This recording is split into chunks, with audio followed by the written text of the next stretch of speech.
অন্তরে কায়েম করি না। আমাদের মুসলমান সমাজ ঈমানকে অন্তরে কায়েম করি না, আমরা মুখে কায়েম করে দিই। কি বলে যে আমি নামাজ না পড়লে কি হবে, আমার ঈমান আছে। এরা অন্তর থেকে, অন্তরের দিক থেকে ঈমানদার না, হলো মুখের দিক থেকে ঈমানদার। অন্তরে ঈমান বাস্তবায়ন করতে হবে। অন্তরে ঈমান অনেকভাবে হয়। আল্লাহ এক, এটাকে বিশ্বাস করা, আল্লাহর ক্ষমতা অন্তরে বিশ্বাস করা, তারপরে আল্লাহর প্রতি ভরসা, এটা অন্তরে বিশ্বাস করা, আল্লাহকে ভয় করা, এগুলো হলো অন্তরে ঈমান চর্চা। অন্তরে ঈমান স্থাপন করার এগুলো হলো ক্ষেত্র। আলহামদুলিল্লাহ। তাহলে আপনি ঈমানের বিষয়গুলোকে অন্তরে আগে স্থান দিবেন, অন্তর থেকে আপনি আগে এগুলো বিশ্বাস করবেন, এরপরে মুখ দিয়ে এগুলো উচ্চারণ করবেন, ঘোষণা করবেন, দাওয়াত দিবেন। মুখ দিয়ে কি করবেন? দাওয়াত দিবেন। এই যে দাওয়াত চলতেছে, খুতবার মাধ্যমে আমি কি দাওয়াত দিচ্ছি না? আপনি ঈমানের অর্থ মর্ম বুঝলেন, কালেমা বুঝলেন, আল্লাহ ব্যতীত সত্য কোনো মাবুদ নেই, নিশ্চয়ই মুহাম্মদ সাল্লাল্লাহু আলাইহি ওয়াসাল্লাম আল্লাহর রাসূল, এটা যে আপনি অন্তরে আগে বিশ্বাস করলেন, এরপরে মুখে বলছি, এরপরে সালাত, নামাজ, 5 ওয়াক্ত সালাতকে আপনি অন্তরে আগে বিশ্বাস করবেন। অন্তরে যদি সালাত বিশ্বাস করেন, তাহলে ওই ব্যক্তির দ্বারা আর কখনো না সালাত ছুটবে না, 1 ওয়াক্ত সালাতও ছুটবে না, যদি অন্তরে বিশ্বাস। অন্তরের বিশ্বাসটা কি সালাতের ব্যাপারে? যা এটা আল্লাহর আদেশ, আল্লাহর আদেশ অবশ্যই পালন করতে হবে। আল্লাহ ফরজ করেছেন এই 5 ওয়াক্ত সালাত। এই 5 ওয়াক্ত সালাত যদি ছেড়ে দেওয়ার কোনো আমার অধিকার নাই, ছেড়ে দিলে কাফের হয়ে যাব, এগুলো সব অন্তরে আগে বুঝতে হবে। ছেড়ে দিলে কাফের হয়ে যাব, ছেড়ে দিলে এর ব্যাপারে শাস্তি, মৃত্যুদণ্ড, এগুলো সব অন্তরে আপনি আগে বুঝবেন। এগুলো যখন বুঝলেন, তারপরে এতগুলো কথা যখন সালাত সম্পর্কে মনে মনে বুঝলেন এবং এগুলো বিশ্বাস করলেন, তাহলে আপনার দ্বারা আর সালাত ছুটবে? এরপরে দেখবেন মুখ দিয়েও আপনি এগুলো বলতে পারছেন। মুখ দিয়েও বলতে হবে, যা যা আপনি অন্তর দিয়ে বুঝলেন এগুলো মুখ দিয়েও বলতে হবে। একজন বেনামাজিকে দেখতেছেন, সেই বেনামাজিকে বলতে হবে যে দেখো, বেনামাজি ব্যক্তি নিজেকে মুসলিম মুমিন দাবি করার অধিকার রাখে না। তুমি সালাত পড়ো, নামাজ পড়ো, নামাজ পড়তেই হবে। নামাজ না পড়লে তুমি মুমিন মুসলিম হিসেবে থাকার অধিকার রাখো না। এগুলো হলো দাওয়াত। কোন দাওয়াতে কাজ হবে? এখন দেখা যাচ্ছে আমাদের দেশের অনেক দায়ী, অনেক বক্তা, অনেক আলোচক, তারা নিজেরাই নামাজ পড়ে না। অনেক দিন কায়েমের সাথে জড়িত, দিন কায়েমকারী আন্দোলন, ওরা নামাজ পড়ে না।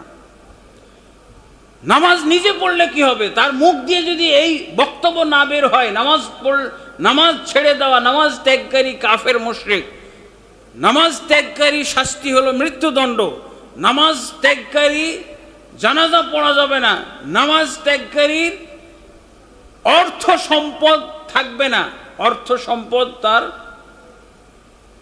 ইসলামের মুসলিমদের কোষাগারে জমা হবে। এই কথাগুলো বলতে হবে, তাহলে না সত্যিকার নামাজই তৈরি হলো। নামাজ তো হলো ইসলামের খুঁটি। কিসের খুঁটি? আপনার নামাজ নাই তো কিসের আপনি ইসলাম কায়েম করতে চান? বন্ধ করেন আপনার এইসব কথাবার্তা। দিন কায়েম করতে চাই, দিন কায়েম করব, এই কথাগুলো বন্ধ করেন। যদি আপনি নামাজ ত্যাগকারীকে মুসলিম বলেন, ইসলামের মধ্যে আছে, তাহলে আপনার দ্বারা দিন কায়েমের ওই দাওয়াত দেওয়া, কথা বলাটাই বেমানান। আপনি দিন কায়েমও করতে চান, আপনি ঈমান বুঝেন না, আপনি সালাত বুঝেন না, আপনার দ্বারা কিচ্ছুই হবে না। ওই আপনার দ্বারা ওই মন্দিরেই যাওয়া হবে, আপনার দ্বারা ওই মূর্তি পূজাই হবে। হিন্দুর সাথে হিন্দুকে কিসের তোষামত করা? হিন্দুকে শুধু দাওয়াত দিবেন আপনি, তুমি এক আল্লাহর উপরে ঈমান আনো।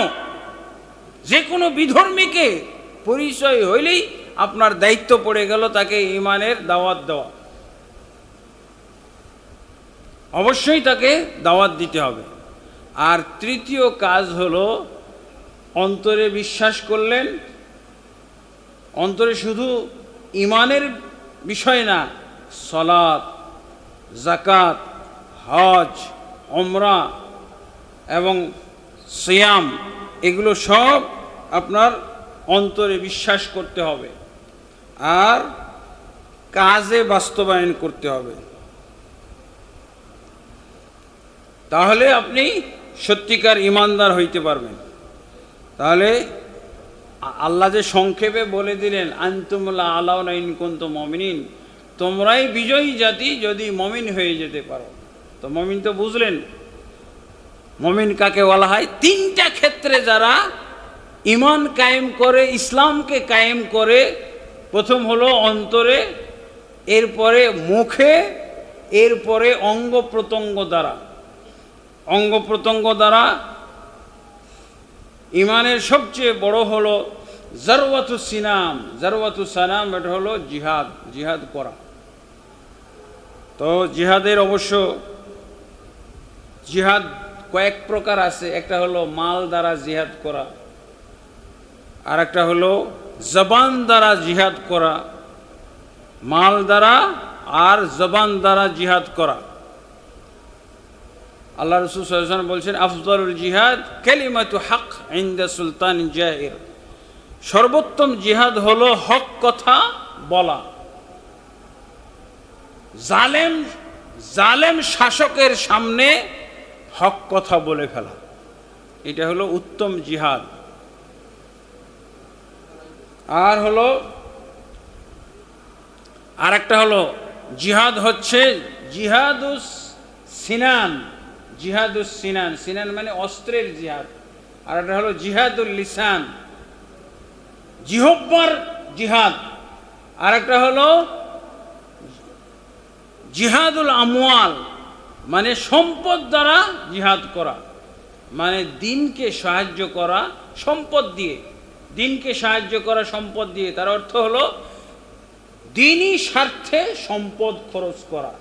এই যে মসজিদ, আল্লাহ রাসূল সাল্লাল্লাহু আলাইহি ওয়াসাল্লাম মদিনা আসার আগে, মদিনা ঢোকার আগেই এক জায়গায় অবস্থান নিয়েছেন, রেস্ট নিতে গিয়ে ওখানে মসজিদ করেছেন, মসজিদে কোবা। এটা হলো ইসলামের বিজয়ের প্রতীক।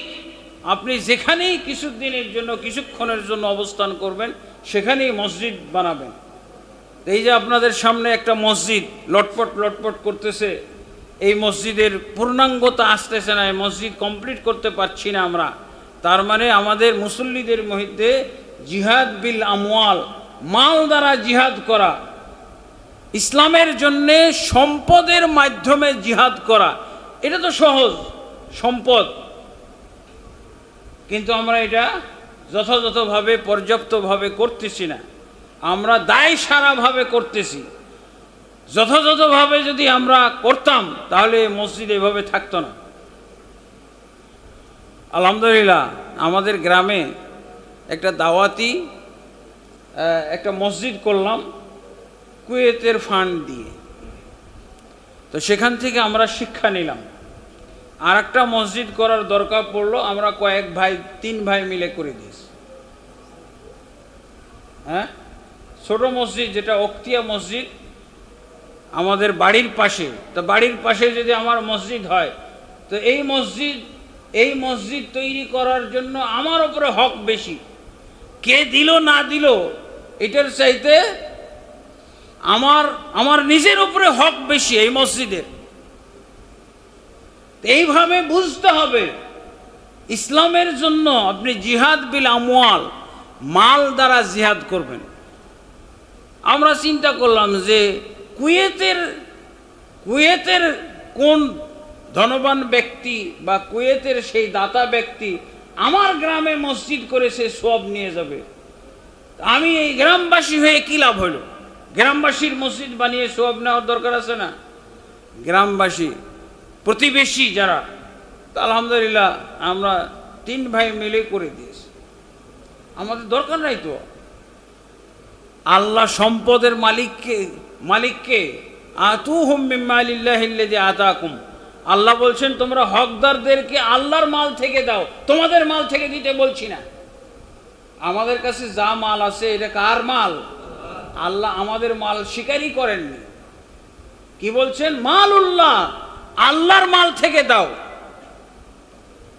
এক সময় কি মাল ছিল আমার? কোথায় পাইলাম আমি? আল্লাহ দিয়েছে তাই তো পাইলাম। তো জামে মসজিদ কুয়েতের ফান্ডে করলাম, ওক্তিয়া মসজিদ আমরা ভাইয়েরা মিলে করলাম। দেখলাম যে গ্রামবাসী গরিব হয়তো, অথবা মন গরিব থাকলেও সে গরিবী ভাব প্রকাশ করবে, দানের ক্ষেত্রে গরিবী ভাব প্রকাশ করবে।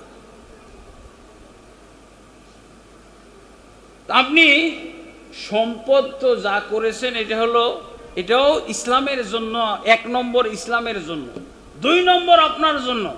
যেহেতু আল্লাহ বলছেন এটা আমার মাল, আল্লাহর মাল না। আল্লাহ যদি লাইন না খুলে দেয় তাহলে আপনি কিভাবে মাল পাবেন? কোথা থেকে মাল পাবেন? অনেক পাগল ছাগল ঘুরে বেড়াচ্ছে রাস্তায়, ওরা কিছু কামাই করতে পারে? নিজের খানারও ব্যবস্থা করতে পারে। আপনাকে আল্লাহ ব্রেন দিয়েছে, সেই ব্রেন খাটিয়ে আপনি হয়তো সম্পদ কামাই করতেছেন। এখন বলতেছেন যে এটা আমার মাল। না, আল্লাহ এটা স্বীকার করেননি, বলছেন এটা আমার আল্লাহর মাল। আতুহুম মিন মালিল্লাহিল্লাযী আতাকুম। আল্লাহর মাল থেকে তোমরা দান করো, হকদারদের যেখানে যেখানে দান করা দরকার সেখানে দান করো। যেই মাল তোমাদের কাছে আল্লাহ আমানত রেখেছেন, যেখানে আমার এই মসজিদে প্রয়োজন, অথচ মসজিদে যদি আমি না দান করি তাহলে এটা আল্লাহর আমানতের খেয়ানত করলাম। যেই সম্পদটা আমার বাড়িতে আছে এটা আল্লাহর দেওয়া মাল, নিজের মাল মনে করা যাবে না, আল্লাহর মাল মনে করতে হবে। এটি তো ঈমান। সাহাবায়ে কেরাম কেন বিজয়ী হয়েছিলেন? সাহাবায়ে কেরাম আল্লাহ রসুলের কাছে এসে হিসাব দিতেন, ইয়া রাসূলুল্লাহ আমার এতগুলো সম্পদ আছে। যেমন ট্যাক্স নেওয়ার জন্য সরকার হিসাব করে না, এই লোকের কত মাল আছে খোঁজ খবর নেয়, অথবা ট্যাক্স দাতাকে হিসাব দিতে হয় এত মাল আছে, ট্যাক্স কত হবে। তো এরকম আল্লাহর ক্ষেত্রে রসুলের কাছে তারা এসে হিসাব দিতেন, ইয়া রাসূলুল্লাহ আমার এতগুলো মাল আছে, কোথায় কি কাজে লাগবে আপনি খালি বলবেন। হিসাব দিয়ে যেতেন আল্লাহ রসুলের কাছে। তো একটা মসজিদ আপনাদের এখানে আমি তো মনে করেছিলাম 2 বছরের মধ্যেই কমপ্লিট হয়ে যাবে, মানে 4 বছর হয়ে গেল, এখনো কমপ্লিট হচ্ছে না। অবশ্যই আপনাদের আজকের এই জুমার পরেই সিদ্ধান্ত নেবেন এই মসজিদ আগামীবার আসার আগেই যেন এই মসজিদ কমপ্লিট হয়ে যায়। আল্লাহ তৌফিক দান করুন। আজকের সবক কি? আপনার কাছে যে মাল, এই মালটা কার? আল্লাহর। শেষ কথা। অতএব আল্লাহ, এই মসজিদটা কার? আল্লাহর জন্য না? ওয়ালিল্লাহিল মাসাজিদ, আল্লাহর জন্য হলো সমস্ত মসজিদ। ওয়া আন্নাল মাসাজিদা লিল্লাহ ফালা তাদউ মা আল্লাহি আহাদা। তো সম্পদ দ্বারা জিহাদ, এটা কি বলা হয়? যেখানে ইসলামের স্বার্থে, ইবাদতের স্বার্থে, আল্লাহর স্বার্থে, ইমানের স্বার্থে, ইসলামের স্বার্থে যেখানেই ব্যয় করতে হবে ওখানে কোনো বখিলি করা যাবে না। বখিলি করা, কৃপণতা করা হারাম, চলবে না। তা আল্লাহ তাবারক ওয়া তাআলা আমাদেরকে তৌফিক দান করুন। তাহলে আল্লাহ বলছেন এই 3টা ক্ষেত্রে আমাদেরকে ইমান কায়েম করতে হবে, ইসলাম কায়েম করতে হবে। আর 4র্থ ক্ষেত্রটা কি? 3টা ক্ষেত্র যেটা পাওয়া গেল, এইটাই মনীষীরা বলে, যারা ইসলামী চিন্তাবিদ। হাসানুল বান্না উনি কি বলছেন, ইখওয়ানুল মুসলিমিনের প্রতিষ্ঠাতা, উনি বলছেন আকিমিল ইসলাম ফি জাসাদিকা, তুমি ইসলামটাকে কায়েম করো তোমার 3.5 হাত বডির মধ্যে, তাকুম লাকা দাওলা ইসলামী, অটোমেটিকলি তোমার দেশে ইসলাম কায়েম হয়ে যাবে। কে ইসলাম কায়েম করবে? এটা আল্লাহ। সূরা নূরের 55 নম্বর আয়াতে এটাই বলা হয়েছে, ওয়াদাল্লাহুল্লাযিনা আমানু মিনকুম ওয়া আমিলুস সালিহাত। আল্লাহ ওয়াদা করেছেন যারা ঈমান এনেছে তাদের সাথে এবং যারা সৎ আমল করে তাদের সাথে আল্লাহ ওয়াদা করেছেন। কি ওয়াদা? লা ইস্তাখলিফান্নাকুম ফিল আরদ, তোমাদেরকে আল্লাহ তাবারক ওয়া তাআলা এই জমিনের ক্ষমতা দান করবেন, এই বাংলাদেশের ক্ষমতা দান করবেন। ক্ষমতার জন্য আমরা দৌড়ঝাঁপ করতেছি না। এত মুসলমান হিন্দু হয়ে গেল কি জন্য? ক্ষমতা নেওয়ার জন্য। এত মুসলমানকে মন্দিরে মন্দিরে ঘুরতে দেখলাম কেন? হিন্দুদের পাঁচ আটতে দেখলাম কেন? এই সংখ্যালঘু হিন্দুদের পাঁচ হেঁটে বেড়াচ্ছে, তাদের মন্দিরে মন্দিরে গিয়ে ভিক্ষুকের মতো ধর্ণা দিয়েছে এই ভোটটা দেওয়ার জন্য। কি তাদের উদ্দেশ্য? এগুলো করার দরকার নাই। এগুলো হলো ইমান জবাই করা কাম। ইমান জবাই করে কোথায় গেছে? ওরা এমপি হয়ে গেছে ঠিকই, কিন্তু এমপি হয়ে কি হয়েছে? আমাদের বাংলাদেশে যে 93% মুসলমান আর 7% কি 7% কি বলবেন এদেরকে? ফেরেশতা বলবেন? কাফের বলতে তো ভয় লাগে।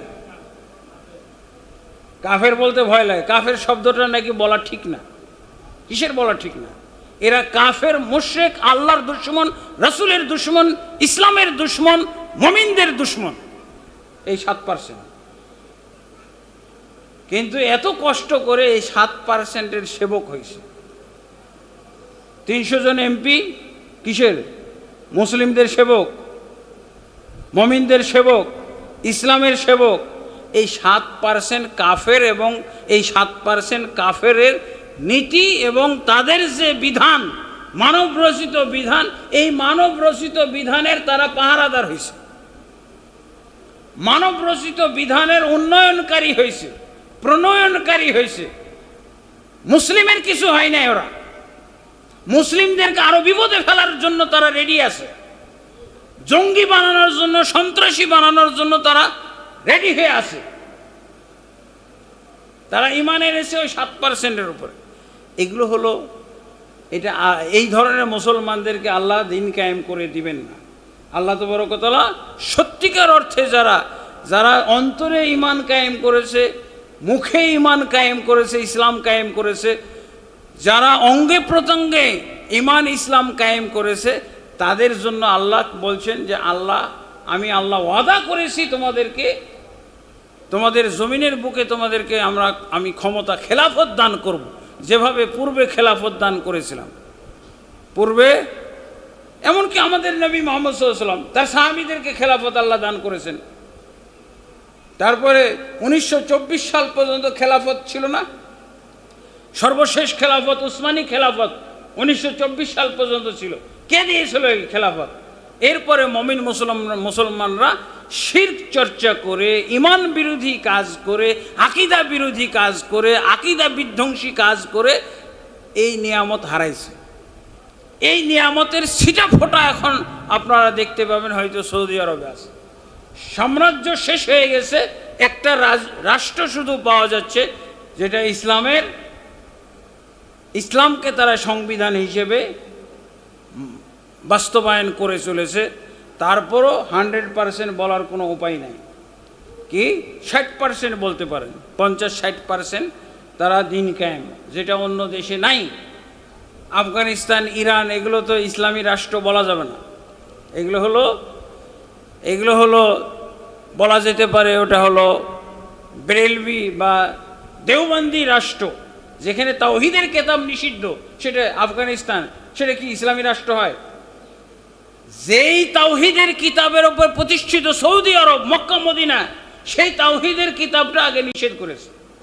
আহলে হাদিসদের মাদ্রাসা, মসজিদকে ব্যান করার উপক্রম, আহলে হাদিস আলেমদেরকে হত্যার জন্য সিরিয়াল করে ফেলা হয়েছে এবং পর্যায়ক্রমে হত্যা করে যাচ্ছে। ওটা ইসলামী রাষ্ট্র?